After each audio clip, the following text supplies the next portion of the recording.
الحمد لله وكفى وسلام على عباده الذين اصطفى اما بعد پارہ نمبر 12 وما من دابہ 12واں پارہ 2 سورتوں پر مشتمل ہے، سورہ ہود اور سورہ یوسف۔ سورہ ہود کی صرف 5 آیات 11ویں پارے میں ہیں، باقی بقیہ صورت 12ویں پارے میں ہے۔ یہ مکی صورت ہے اور اس میں 123 آیات اور 10 رکوع ہیں۔ اس صورت کی ابتدا میں قرآن کریم کی عظمت شان کو بیان کیا گیا ہے کہ یہ اپنی آیات، معانی اور مضامین کے اعتبار سے محکم کتاب ہے اور اس میں کسی بھی اعتبار سے فساد اور خلل نہیں آ سکتا، اور نہ اس میں کوئی تعارض یا تناقض پایا جاتا ہے۔ اس کے محکم ہونے کی بڑی وجہ یہی ہے کہ اس کی تفصیل اور تشریح اس ذات نے کی ہے جو حکیم بھی ہے اور خبیر بھی ہے۔ اس کا ہر حکم کسی نہ کسی حکمت پر مبنی ہے اور اسے انسان کے ماضی، حال، مستقبل، اس کی نفسیات، کمزوریوں اور ضروریات کا بخوبی علم ہے۔ کتاب اللہ کی عظمت بیان کرنے کے بعد توحید کی دعوت ہے جو عقیدہ اور یقین کی بنیاد ہے۔ دعوت توحید کے بعد دلائل توحید کا بیان ہے جو کہ پوری کائنات میں پھیلے ہوئے ہیں۔ بتایا گیا ہے کہ ساری مخلوق کو رزق دینے والا اللہ ہی ہے، خواہ وہ مخلوق انسان ہو یا جنات، چوپائے ہوں یا پرندے، پانی میں رہنے والی مچھلیاں ہوں یا کہ زمین پر رینگنے والے کیڑے مکوڑے۔ آسمان اور زمین کو اللہ ہی نے پیدا کیا، لیکن جو لوگ ان دلائل میں غور و فکر نہیں کرتے اور جنہوں نے اپنی آنکھوں پر ضد اور عناد کی پٹی باندھ رکھی ہے، وہ توحید کا بھی انکار کرتے ہیں اور قرآن کو اللہ کا کلام تسلیم کرنے سے بھی انکار کرتے ہیں۔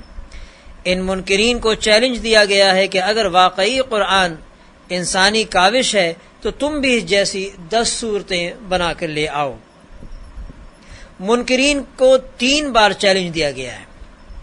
پہلی بار پورے قرآن کی مثال لانے، دوسری بار قرآن جیسی 10 صورتیں، اور تیسری بار سورہ بقرہ میں قرآن جیسی صرف 1 صورت بنا کر لانے کا چیلنج دیا گیا، لیکن تینوں بار وہ اس چیلنج کو قبول کرنے سے عاجز رہے۔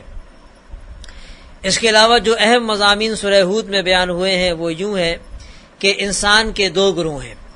پہلا گروہ وہ ہے جن کی زندگی اور جہد و عمل کا ہدف صرف دنیا ہے اور وہ ہر وقت اسی زندگی کو زیادہ سے زیادہ آرام دہ بنانے کی فکر میں لگے رہتے ہیں اور کبھی بھولے سے بھی انہیں آخرت یاد نہیں آتی۔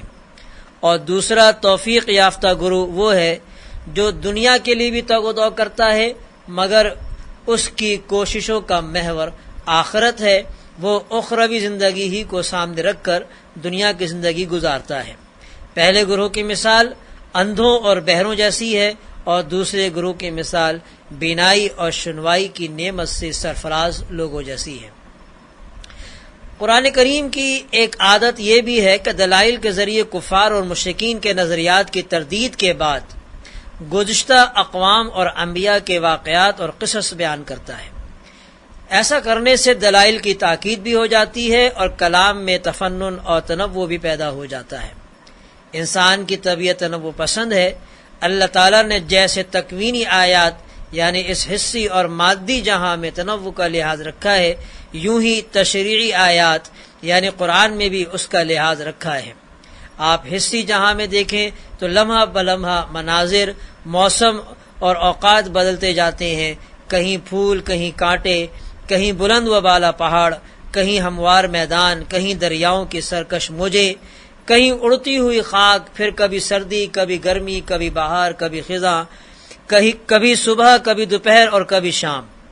یوں ہی اس تشریعی جہاں میں مضامین بدلتے رہتے ہیں، احکام کے ساتھ اخبار، دلائل کے ساتھ قصص و واقعات، مواعظ کے ساتھ جنت اور جہنم کے تناظر، بشارت کے ساتھ انذار اور وعدوں کے ساتھ وعیدوں کا بیان ساتھ ساتھ چلتا رہتا ہے۔ اور کلام ایک اسلوب سے دوسرے اسلوب کی طرف، ایک منظر سے دوسرے منظر کی طرف، ایک قصے سے دوسرے قصے کی طرف اور ایک مضمون سے دوسرے مضمون کی طرف منتقل ہوتا چلا جاتا ہے اور پڑھنے سننے والا اکتاہٹ کا شکار نہیں ہوتا۔ سورہ ہود میں بھی قرآن کے اس خاص انداز کی جھلک نمایاں دکھائی دیتی ہے۔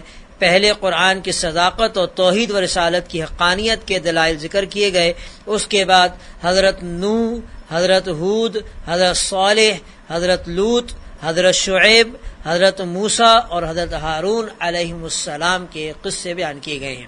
یہ تمام قصے وحی کے اسبات، محمد صلی اللہ علیہ وسلم کی نبوت کی سچائی اور قرآن کے معجزہ ہونے کو بیان کرنے کے لیے لائے گئے ہیں۔ مشرکین مکہ بخوبی جانتے تھے کہ حضور اکرم صلی اللہ علیہ وسلم امی ہے، آپ نہ قرات جانتے ہیں اور نہ ہی کتابت سے آشنا ہیں، اور نہ ہی آپ نے کسی کی شاگردگی اختیار کی ہے، لیکن اس کے باوجود اتنی صحت، باریکی اور کامل درجے کی درستگی کے ساتھ ان واقعات کو بیان کرنا وحی کے بغیر کیسے ممکن تھا؟ خود قرآن نے اس نقطے کی طرف متوجہ کرنے کے لیے انبیاء اور مرسلین کے واقعات بیان کرنے کے بعد عام طور پر وحی اور نبوت کا تذکرہ کیا ہے۔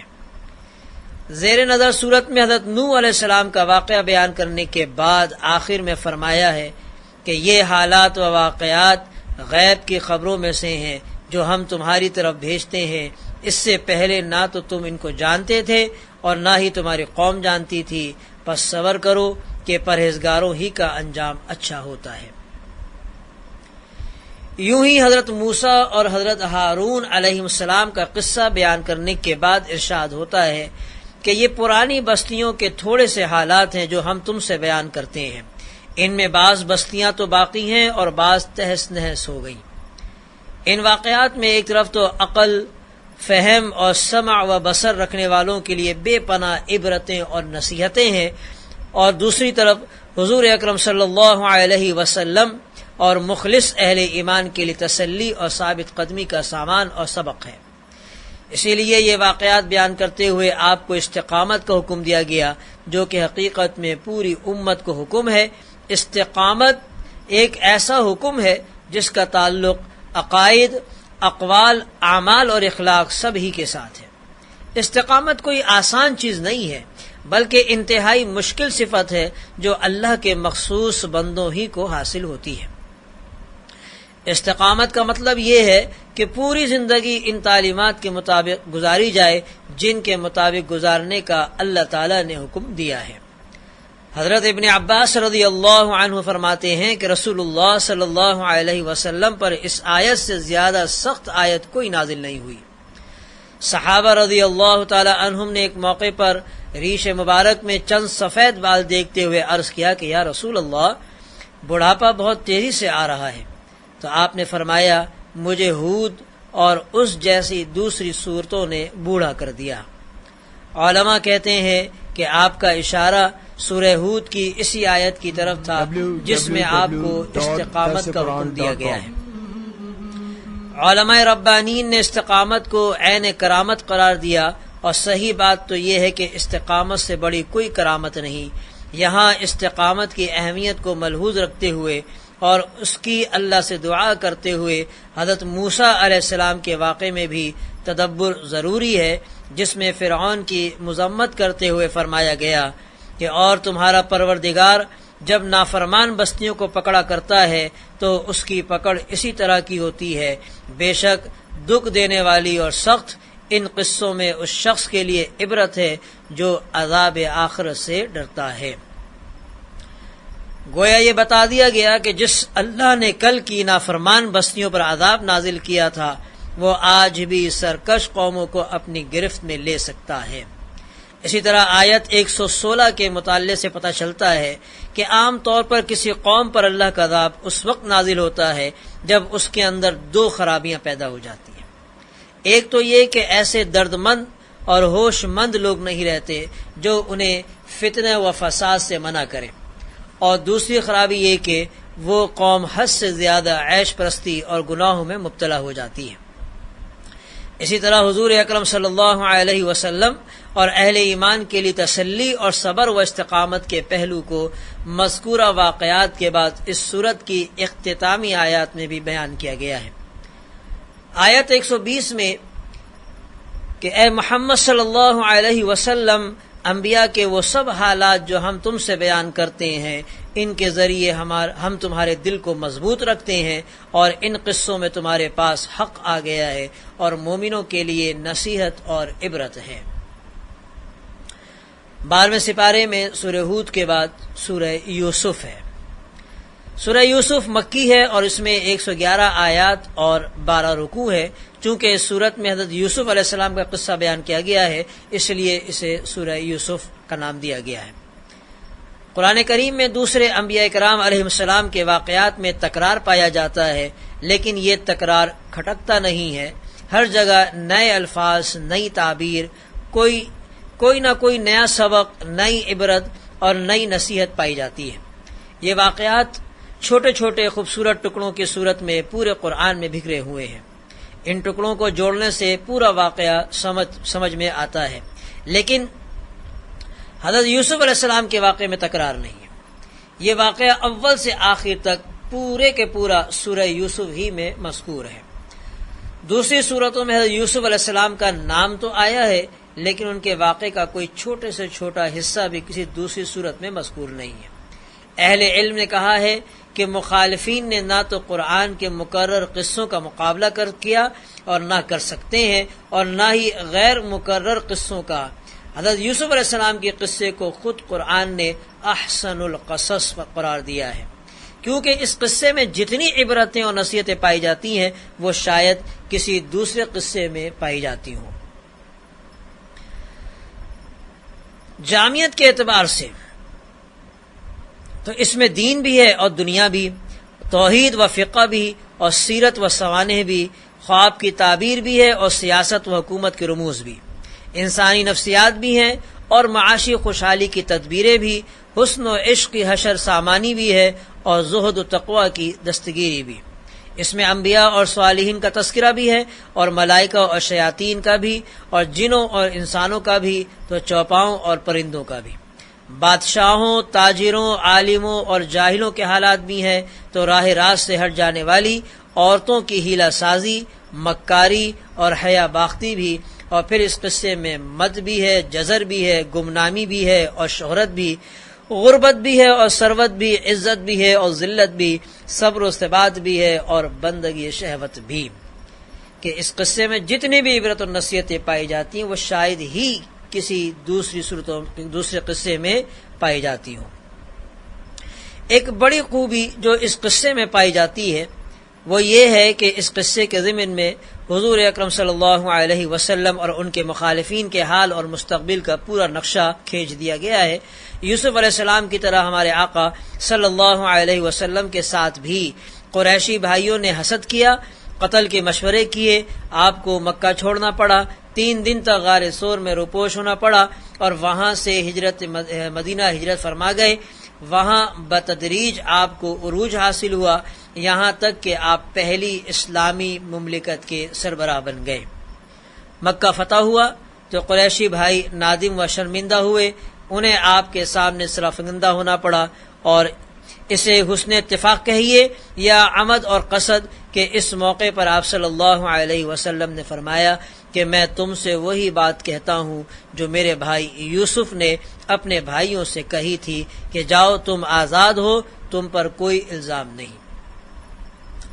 سیدنا یوسف علیہ السلام کے قصہ اس قدر مشہور ہے کہ حقیقی مسلمان گھرانوں کے بچوں تک کو ازبر ہے، اس لیے اس کی تفصیل بیان کرنے کی ضرورت نہیں۔ البتہ اجمالی طور پر ہم اسے بیان کر کے ان بصائر و عبر کو بیان کرنے پر خصوصی توجہ دیں گے جو اس قصے سے ہم کو حاصل ہوتی ہیں۔ چونکہ سورہ یوسف 12ویں اور 13ویں دونوں پاروں میں آئی ہیں اور یہ قصہ تسلسل کے ساتھ بیان ہوا ہے، اس لیے ہم اس تسلسل کو برقرار رکھتے ہوئے پہلے پورے قصے کا خلاصہ بیان کرتے ہیں اور پھر عبرتوں اور نصیحتوں کا بیان کریں گے۔ حضرت یعقوب علیہ السلام کے 12 بیٹے تھے۔ حضرت یوسف علیہ السلام ان میں سے غیر معمولی طور پر حسین تھے۔ ان کی سیرت اور صورت دونوں کی حسن کی وجہ سے والد گرامی قدر ان سے بے پناہ محبت کرتے تھے۔ محبت کی وجہ آپ کا اور آپ کے بھائی بنیامین کا سب سے چھوٹا ہونا بھی تھا۔ جبکہ دونوں کی والدہ بھی انتقال کر چکی تھیں۔ چھوٹے بچے سے محبت انسان کی فطرت ہے۔ حضرت حسن رضی اللہ عنہ کی بیٹی سے سوال کیا گیا کہ آپ کو اپنے بچوں میں سب سے زیادہ کس سے محبت ہے؟ تو انہوں نے جواب دیا، چھوٹے سے جب تک کہ وہ بڑا نہ ہو جائے، اور غائب سے جب تک کہ وہ واپس نہ آ جائے، اور بیمار سے جب تک کہ وہ تندرست نہ ہو جائے۔ اس محبت کی وجہ سے بھائی حسد میں مبتلا ہو گئے۔ وہ اپنے والد کو تفریح کا کہہ کر حضرت یوسف علیہ السلام کو جنگل میں لے گئے اور آپ کو کنویں میں گرا دیا۔ وہاں سے قافلہ گزرا، انہوں نے پانی نکالنے کے لیے کنویں میں ڈول ڈالا تو اندر سے آپ نکل آئے۔ قافلے والوں نے مصر جا کے بیچ دیا، عزیز مصر نے خرید کر اپنے گھر میں رکھ لیا۔ جوان ہوئے تو اس کی بیوی آپ پر فریفتہ ہو گئی، اس نے برائی کی دعوت دی، آپ نے اس کی دعوت ٹھکرا دی۔ عزیز مصر نے بدنامی سے بچنے کے لیے آپ کو جیل میں ڈلوا دیا۔ قید خانے میں بھی آپ نے دعوت توحید کا سلسلہ جاری رکھا، جس کی وجہ سے قیدی آپ کی عزت کرتے تھے۔ بادشاہ وقت کے خواب کی صحیح تدبیر بتانے کی وجہ سے آپ اس کی نظروں میں جچ گئے۔ اس نے آپ کو خزانے، تجارت اور مملکت کا خود مختار وزیر بنا دیا۔ مصر اور گرد و پیش میں قحط کی وجہ سے آپ کے بھائی غلہ حاصل کرنے کے لیے مصر آئے۔ ایک دو ملاقاتوں کے بعد آپ نے انہیں بتا دیا کہ میں تمہارا بھائی یوسف ہوں۔ پھر آپ کے والدین بھی مصر آ گئے اور سب یہیں آ کر آباد ہو گئے۔ وآخر دعوانا ان الحمد للہ رب العالمین۔ www.darsulquran.com